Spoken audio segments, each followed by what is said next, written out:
Bonjour, bienvenue à cette vidéo. Aujourd'hui sur SketchUp Free, nous allons voir donc l'outil se déplacer. Alors vous allez voir, c'est très intéressant parce que celui-ci requiert pas mal d'options intéressantes dans le sens où on va pouvoir donc évidemment déplacer les objets, ça je vais vous montrer un petit peu les bases, mais surtout on va pouvoir dupliquer les objets. Là par exemple, je vous montre comme d'habitude l'objet final que l'on va s'amuser à faire. En l'occurrence, ce sera un jeu de dames avec ses différents pions que vous pourrez évidemment utiliser puisque celui-ci a été créé, on va dire, à taille réelle, tout simplement. Donc sans plus attendre, regardons cela ensemble. Alors avant toute chose, le déplacement, vous l'avez bien compris, si j'appuie par exemple sur ce petit personnage, j'appuie sur M, je vais pouvoir déplacer mon objet par rapport à une inférence qui sera en l'occurrence sur l'axe X, tout simplement, d'accord? Donc là, je vais faire en sorte de supprimer en faisant backspace. Je vais prendre l'outil par exemple rectangle et je vais faire juste un petit rectangle comme ça. Le déplacement, en fin de compte, va permettre de déplacer, quand vous vous rappelez, si je clique sur une fois sur mon objet, je vais avoir la surface, deux fois, je vais avoir ma surface et mon contenu, et si par hasard j'avais un tiret poussé, c'est-à-dire si je fais quelque chose comme ça, que je recommence une fois, donc une fois ma face, deux fois, on va dire ma face et mes côtés, et trois fois l'ensemble de mon objet. Tout ça, vous connaissez ça par cœur maintenant, aucun problème. Ce qui va m'intéresser maintenant, c'est comment déplacer un objet. Alors là, je le supprime, on va recommencer différemment. Vous avez compris que pour déplacer un objet, je me sers de la touche M. La touche M que vous retrouvez ici. Vous voyez, si je clique ici, on a, ça s'appelle se déplacer ou déplacer, tout simplement. Cette touche M, vous l'avez compris, on va pouvoir déplacer notre objet sur les différents axes, qu'ils soient X, Y ou Z. Mais celui-ci a différentes techniques, et c'est là que c'est très intéressant. Pour l'instant, vous m'avez vu déplacer souvent un objet par la touche M, pas de problème. Mais si je clique sur une arête, que va-t-il se passer? Regardez ce qui se passe en fin de compte. C'est très intéressant, on va pouvoir de suite en fin de compte agrandir ou rétrécir notre objet par rapport à une arête. Vous voyez, celui-ci va se... C'est un peu comme un glisser-déplacer, vous faites en sorte de rétrécir ou d'agrandir votre forme. Vous pouvez le faire évidemment sur deux arêtes si vous voulez, et le faire, vous voyez, même comme ça. Il n'y a aucun problème à ce niveau-là. Donc attention, celui-ci ne fonctionnera que sur des formes, on va dire, comme le carré ou le carré, le rectangle, ou alors une forme que vous avez créée avec des lignes. Vous voyez, si je fais ça, par exemple, je m'amuse à créer ce genre de choses, j'aurai automatiquement accès à mes différentes lignes. Si par contre vous prenez un cercle et vous voulez par exemple un... Vous voyez, si je fais ça, d'accord? Je clique ici pour info sur entité, et là j'ai donc 24 segments. Ici je vais marquer 3. Là, ça va être complètement différent, parce que vous allez voir que si je clique ici, celui-ci va me sélectionner l'ensemble de mes éléments, puisque celui-ci fait partie de 3 segments. Là, en fin de compte, ce sont 3 segments mis bout à bout. Donc si par exemple je prends ici, je prends l'outil M, je vais pouvoir transformer mon élément. Bon, ça me paraissait important de vous expliquer ça. Vous avez compris aussi que si je prends mon élément ici et je le déplace, vous allez pouvoir déplacer celui-ci. Faites attention à une chose, si vous le mettez ici et que celui-ci n'est pas un groupe, évidemment c'est foutu, c'est fusionné. Ce qu'on va faire maintenant, c'est qu'on va regarder un petit peu ce qu'on peut faire avec toujours pareil l'outil M. Cet outil en fin de compte a différentes fonctions. Je clique ici, je vais créer un groupe. Là, vous connaissez ça maintenant, plus de problème. J'appuie sur M, je peux déplacer mon groupe, très bien. Si vous appuyez sur la touche Alt, alors dans mon cas c'est sur Mac c'est Alt, sur Windows je pense que c'est CTRL. J'appuie sur Alt et regardez, je vais pouvoir faire un duplicate. Ça c'est une des fonctions de l'outil se déplacer. Mais vous avez des fonctions encore plus intéressantes. Je recommence. J'appuie sur Alt sur Mac et CTRL sur Windows. Et je fais ça. D'accord? Ensuite, je vais aller ici avec tabulation. Et je vais sélectionner, en cliquant ici, je vais marquer x4. Et regardez ce qui s'est passé. À partir de mon élément qui a été sélectionné, je fais exprès de vous marquer les numéros. Vous avez 1, 2, 3, 4. Celui-ci m'a fait 4 copies. Donc c'est super intéressant parce que grâce à ça, vous allez pouvoir faire des copies rapides de vos éléments. Vous verrez, quand on apprendra à travailler sur les composants, c'est encore plus facile. Donc je recommence par exemple, je vais prendre ici un cercle, on change un petit peu, je sélectionne celui-ci, j'appuie sur M, Alt sur Mac et CTRL sur Windows, je fais ma sélection, je fais juste ça.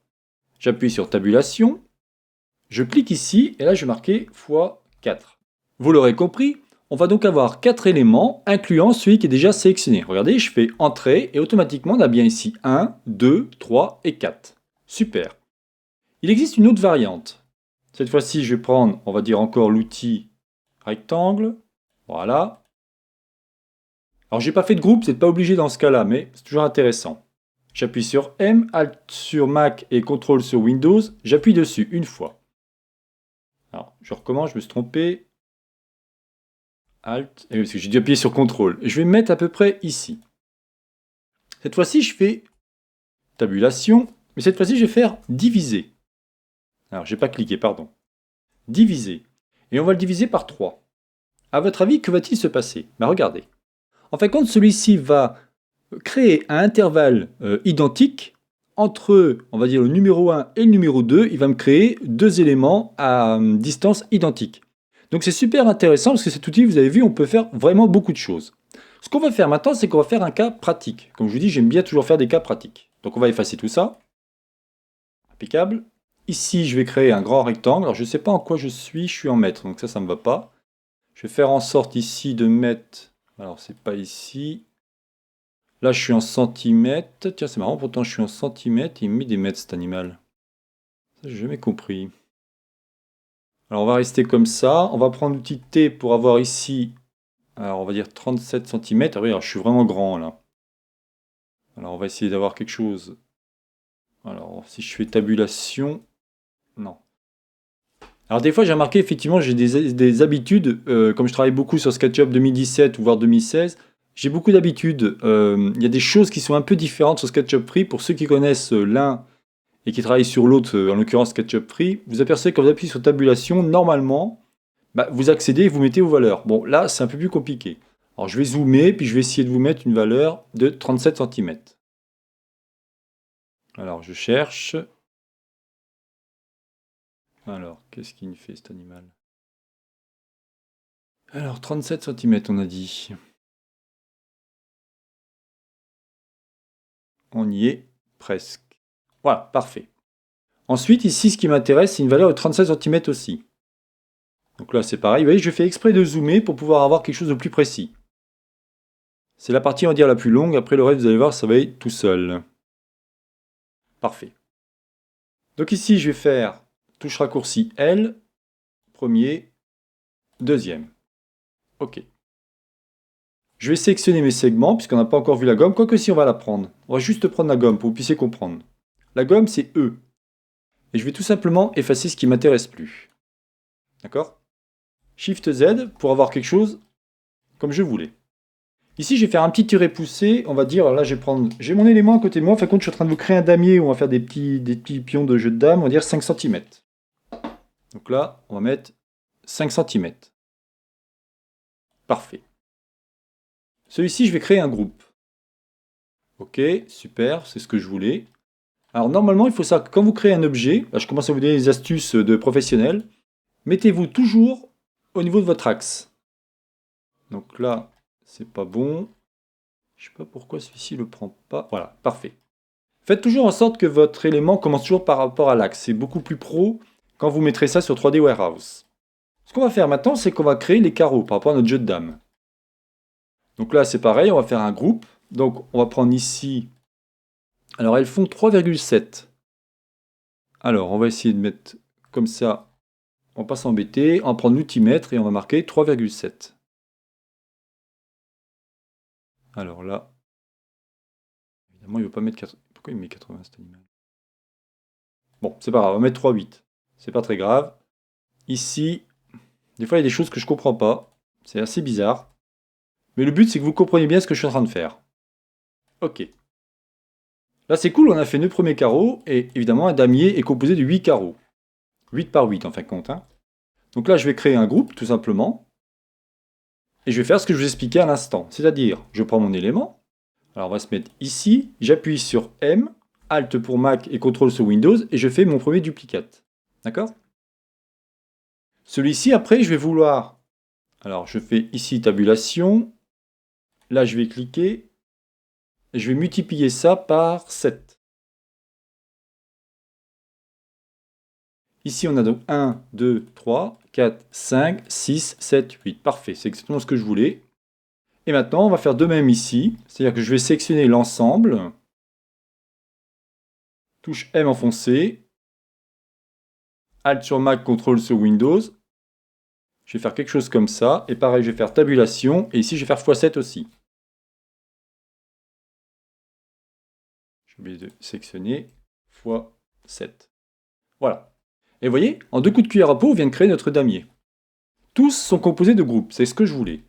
Je vais récupérer l'ensemble, et ici je vais faire créer un groupe. Comme je vous disais, on peut créer un groupe avec un sous-groupe. C'est-à-dire si je clique ici, j'accède après à chaque groupe.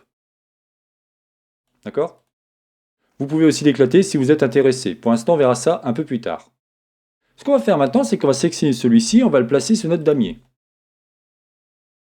Alors là, je m'aperçois que quelque chose qui n'est pas terrible, c'est que, évidemment, il n'y a pas d'épaisseur, donc ça ne va pas faire top. Alors, ce qu'on va faire avant, alors je prends mon mètre pour regarder un petit peu la distance, on a 2 cm. Donc là, je vais prendre l'outil F, faire un décalage de 2 cm.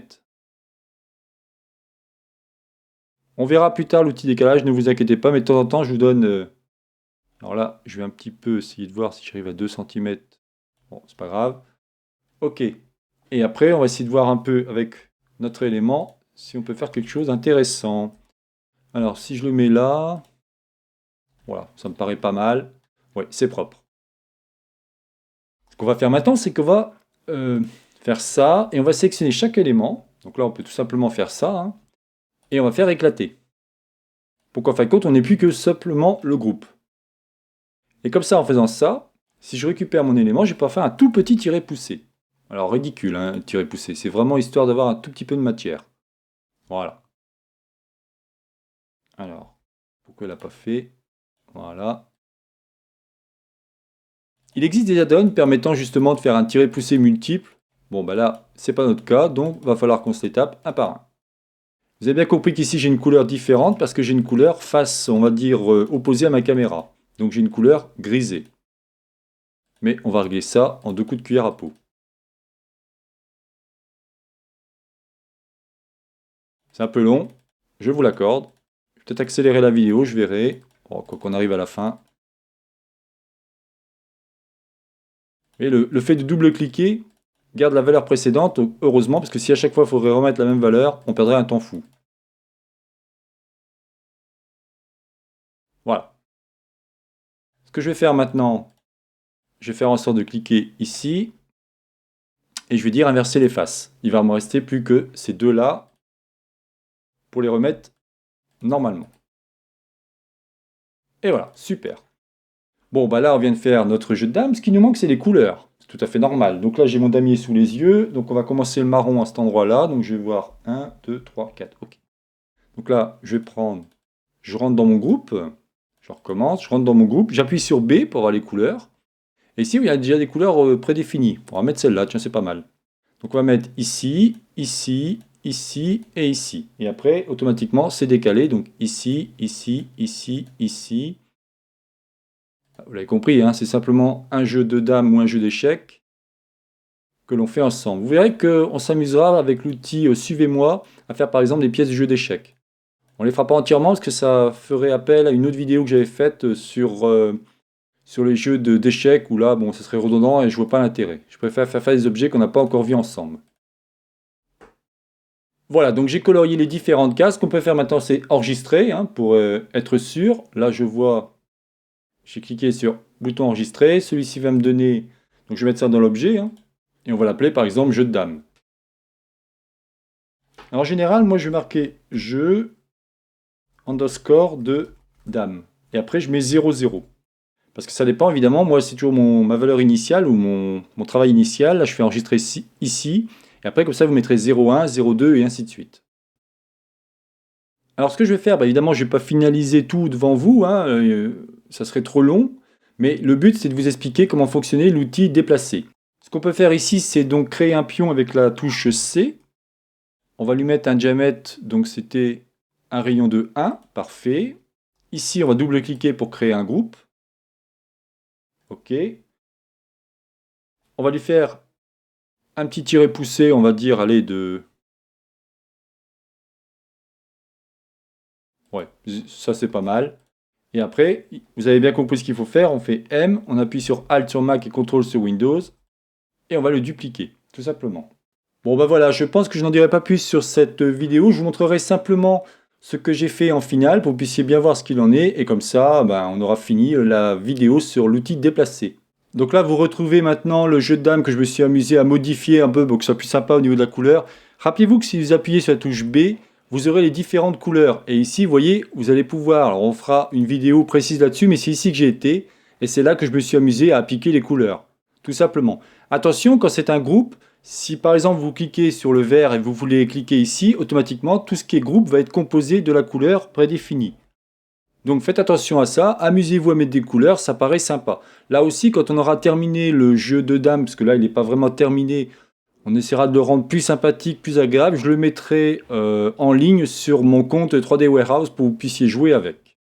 Voilà, donc je n'en dirai pas plus sur l'outil déplacer, et le but était aussi de vous faire un petit objet de type jeu de dames que vous puissiez jouer. Et dernière chose, il est évidemment à la taille réelle pour que vous puissiez l'insérer après dans une scène, par exemple sur une table, sur une chaise ou je ne sais quoi d'autre. Voilà, donc c'est terminé pour cette vidéo. C'était donc la chaîne Ça va pour tous réalisée par Jean-Michel. Alors, n'hésitez pas à me faire des commentaires, évidemment, sur les vidéos déjà en ligne. Il n'y a pas de problème. Si vous avez des remarques, des commentaires ou des problèmes, je ferai en sorte de vous aider. Il n'y a aucun problème à ce niveau-là. Je vous souhaite donc une bonne journée et à la prochaine vidéo. Bye bye.